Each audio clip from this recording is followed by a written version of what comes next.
Hello and welcome. This is Kristen from the Online Selling Show, and I'm here. I want to do a part 2 of my shipping segment because there has been some clarification I felt I needed after I watched that, and there's also been some updates. One of the things I wanted to make sure I clarified for you was my experience with UPS came through us shipping into Amazon's FBA centers. We were heavily involved in FBA way back when. We do not do it now. But through a necessity of using UPS and having to ship out large boxes, I had to investigate what was the pickup from my home and or the warehouse now. And UPS has three programs of how you can have pickup. The one is the most expensive, and that is you pay a weekly subscription fee. They send the driver every day that they are open for business. You do not schedule. You don't do anything. They just show up at a designated time and take whatever you have available. And if you have nothing available, no harm, no foul. Of course, that is the most expensive one. The second one is the one I've been using for many, many years, and that is another subscription base. It is cheaper than that unlimited one where they just show up. But this one, I had to pick a time of pickup that I wanted, which I picked 5 p.m. And the agreement is that I have to go in no later than 4. You can't do it at 4:01. You have to do it by 4 for that day to get a pickup. And what happens is the driver gets some kind of alert to come and pick up. And for me, it was economical because the cheapest one was a pay-as-you-go kind of thing. And at the time, it was $11 per pickup. So it was a flat rate, no matter how much you had. If I paid that one-time fee for that day, I could go and schedule it for that one time. I would get charged $11. And like I said, this is going back well over a decade ago. I don't even know what it is now. And the driver would show up for that particular day. So it wound up economical. If I needed more than one day's pickup in a week, so if I had 2 days of pickup in a week, then I was going to be saving money because it was $15 for that, the lower subscription rate. And I've been just in that for so long, and it's worked out. I think it's up to 17 and change or something now. And like I said, the driver, if he's not getting that alert by 4, for the most part during that holiday season, when I said to my husband, like, what's going on? Like, do you need this? That's when I was like, oops, I forgot. That's why I'm having to do this kind of stuff as far as scheduling and what have you.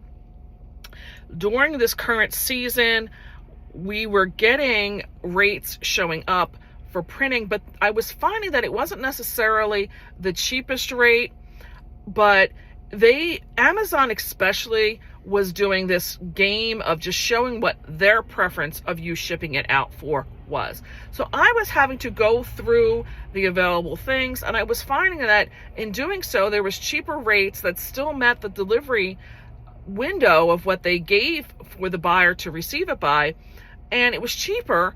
And that's how I started to discover that there was FedEx available ones. Sometimes they showed up first, but most of the time they were down in the options a little bit, like 2, 3, 4 down, and almost 30% cheaper.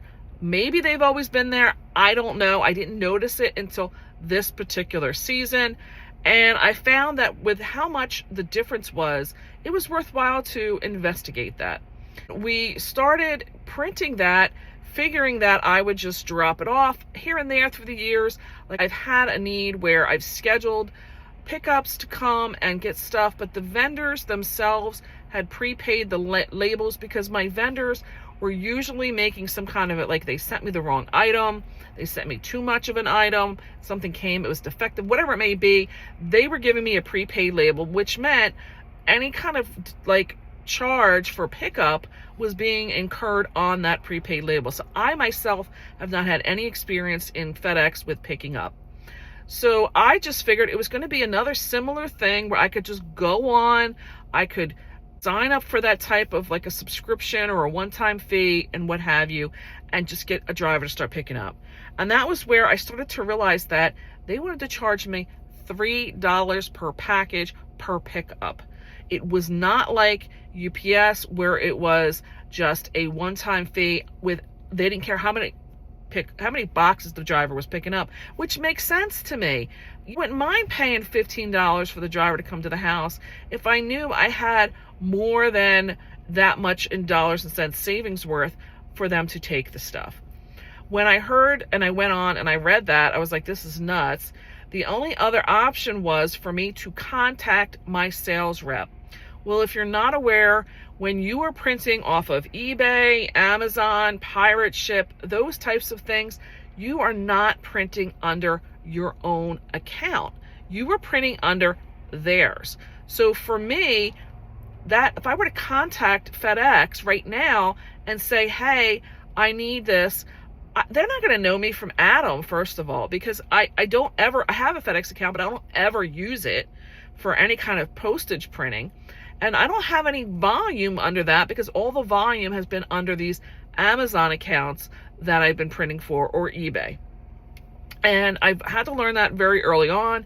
It may be a little bit foreign for you to hear that, but realistically, the person who's benefiting from all that volume of printing are these other sites: pirate ship, eBay, Amazon. The things that we get out of benefits for doing the eBay and the Amazon is if the package doesn't arrive, or they say it was delivered and then the buyer wants to say it wasn't, that you have those certain protections that eBay and Amazon give you in the sense of reimbursements or negative feedback removal. So those are reasons why there is still an advantage to print under their accounts. They're going to have the cheapest rates anyway. There's no way I'm going to negotiate those better rates like that.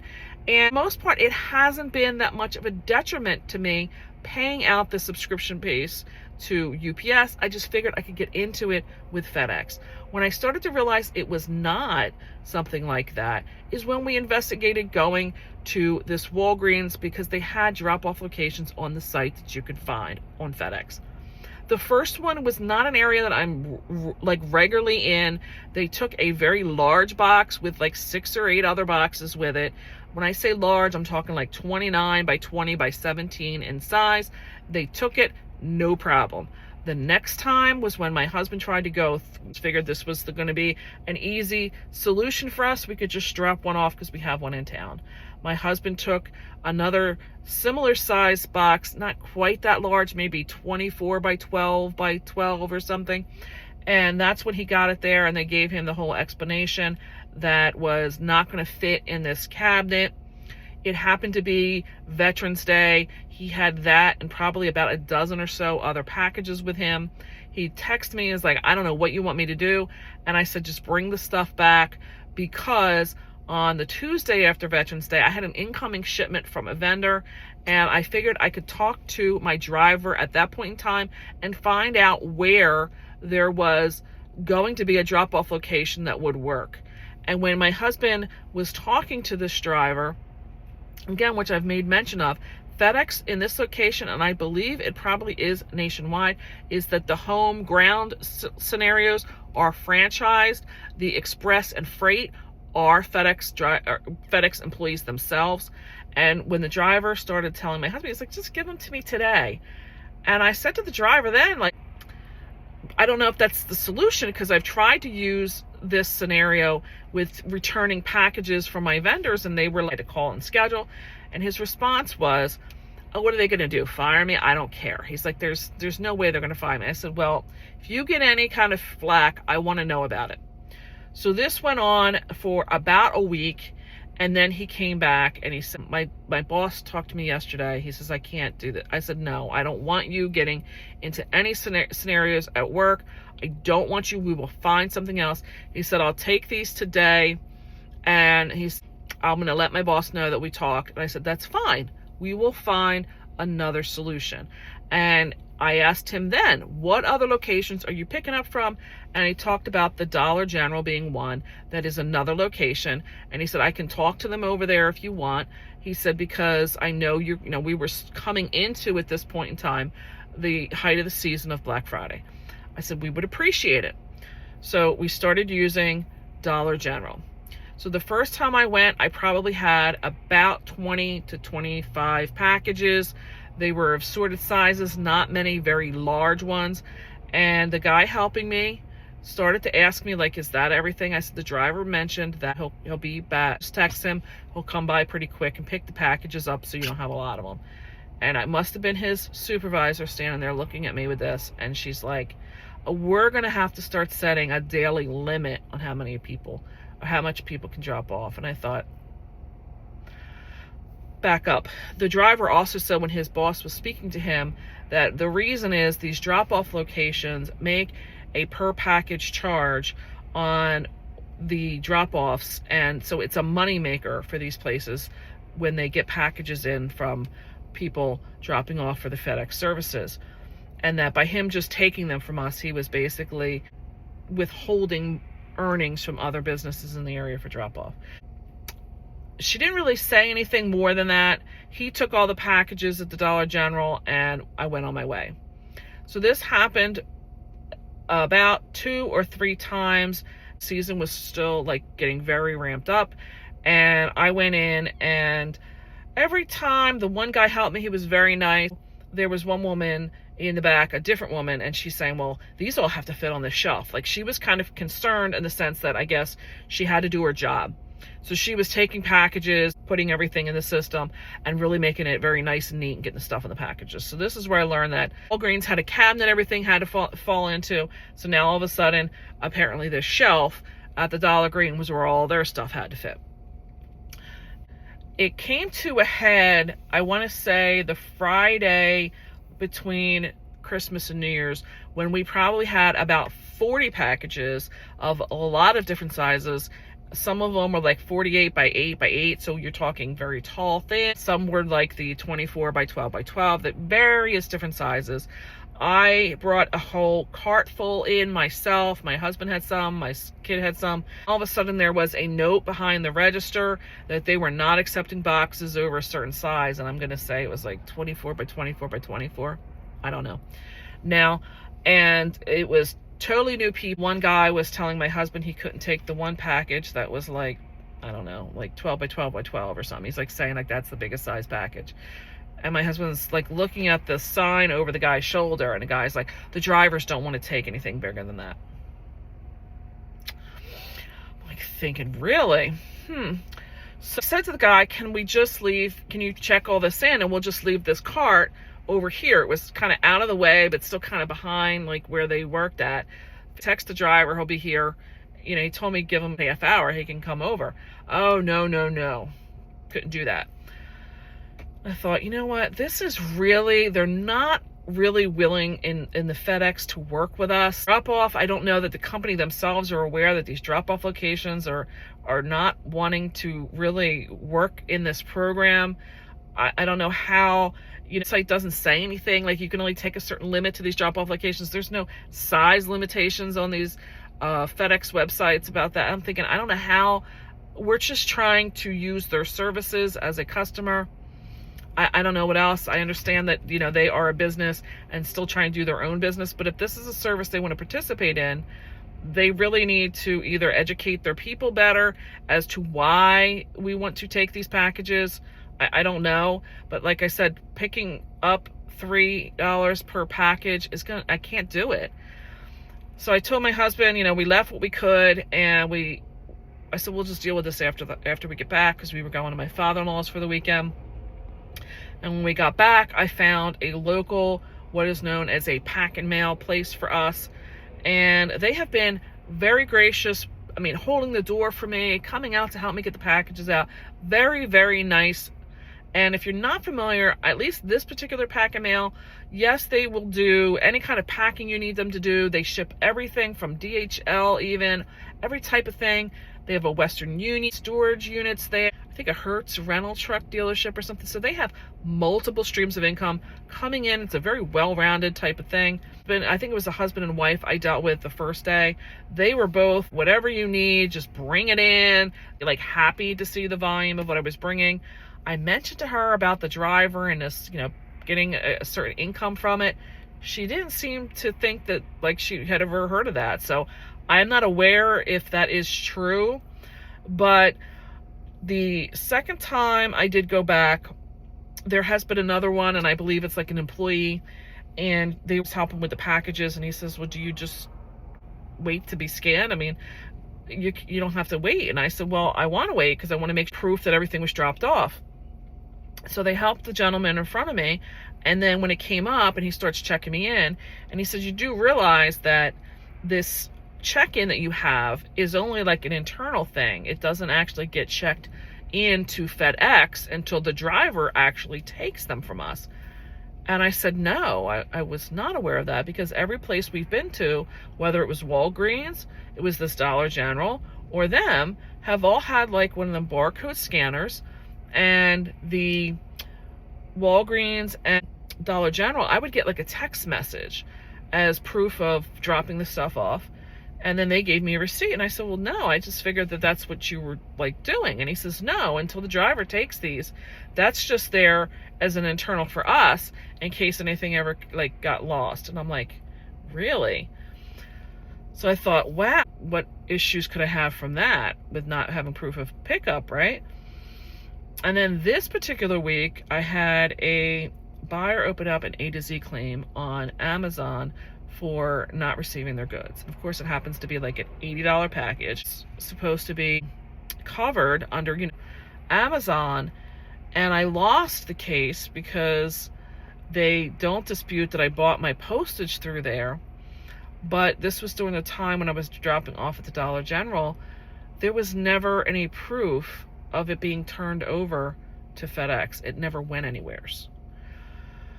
So this leads me to, I know I need to contact FedEx. I need to figure out what type of pickup I can have. But we're coming into a very slow season for us. I don't want to take on new expenses. And I really don't know what kind of ongoing volume I'm going to have with FedEx. I would very much prefer that I'm turning over to my driver like I had been doing originally. Well, the second step was plan B was the driver. I would prefer to do that, but I have a feeling it's going to be a subscription base again, and I don't want to get that expense right now without having some research done. I think I'm going to wait until about May and then investigate. I don't believe I'm going to have a whole lot of outgoing postage beyond like this month. I can tell you that the pack and mail place is about 5 miles past where I usually come for some tea. So it's not that far out of the way for me to do it at the current rate and time that we're doing it. I'm going to just play it out a little bit more. But I felt that a clarification and update was needed, because if you were going to start trying to contact the people in your area and think to start making some inroads, these are areas of concerns that you may want to look at yourself. I did investigate going to Staples, which I had used at some points in the past for my FBA inbound shipments, but I can tell you that they only had a drop box, which is basically for like envelopes to be put there. They do work with UPS, but they do not have like a regular pickup of any sort that they offer for FedEx. I've not been able to find like any bigger businesses in my area where I can do that kind of a volume drop off. If there's any kind of comments that you have on other things that you've worked with for FedEx, I would like to know. I would be very happy to learn that. I'm very satisfied with what I'm doing with the post office and what's going on with UPS. If I did not mention, I am blessed in the sense with my postal worker, because I am supposed to schedule with them every day. I do not. They just stop in.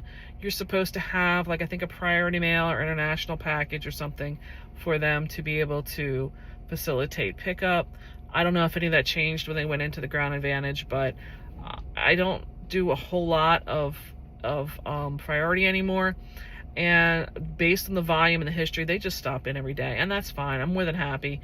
UPS and my postal worker, they scan every single package. UPS always has scanned every single package as they dropped off. The mail lady, she's just happy to take a break and just sit there and do them.